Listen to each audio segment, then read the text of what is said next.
Chair Lady Maloney, listening to this very informative discussion, I really think that the heart of this issue here today is this. Why would a company, any company, why would a company make the choice to give back money to their shareholders rather than making an investment in the future growth of the company? Companies could choose to improve workers' benefits, increase training. They could also choose to invest in new technologies and other actions that would expand the growth of the company. But rather, why would they choose, why would they not choose these opportunities?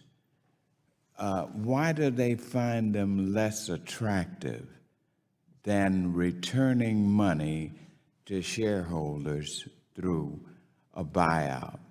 And so I think that I want to ask you first, Ms. Palladino, why is this? What are the factors? It seems to me if I'm a CEO, how do I gain? And then here's what I think. I think this, and I think this is will point out that when you buy back that stock, does the price of the stock increase?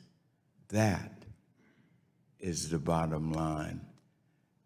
Could you expound on that? And I'll get to you too, Mr. Lewis, because I think fundamentally this is where we are, to get to the truth of the matter.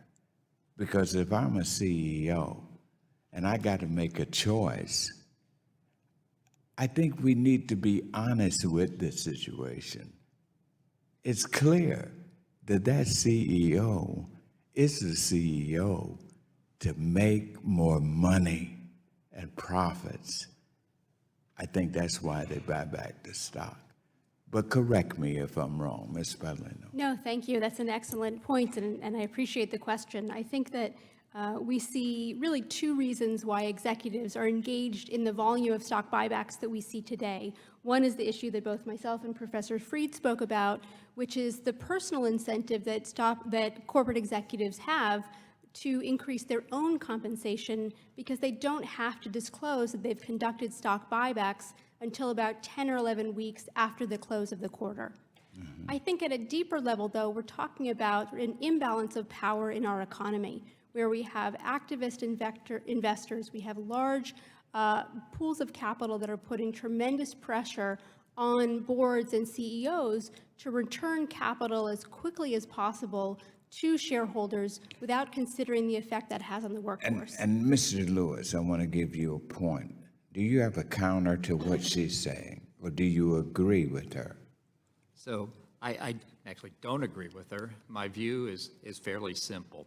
I think CEOs have particular expertise in things that they're very good at, and they make investments in the businesses that they know best. The idea of taking excess cash that they no longer have productive investments in their own business and finding new investment opportunities probably leads to less valuable investment choices in the long run than if you were to give it to somebody who actually is an expert at evaluating those new technologies. So it's one of taking money from firms that really don't have a good use for it and putting it in the hands of other entrepreneurs who actually have a valuable use. Yeah, Mr. Fried and Mr. Guthrie. Mr. Fried, where do you come down on this? So people invest in new companies with the hope of making a profit. They bargain for arrangements that give them the right to throw out the board if the board doesn't hire a good CEO and doesn't deploy the money wisely. That's why people invest in companies. So when a company no longer has a way to profitably deploy money, then the right thing to do from the point of view of the shareholders who originally put money in is to send it back. And that's why we see capital flowing out of companies.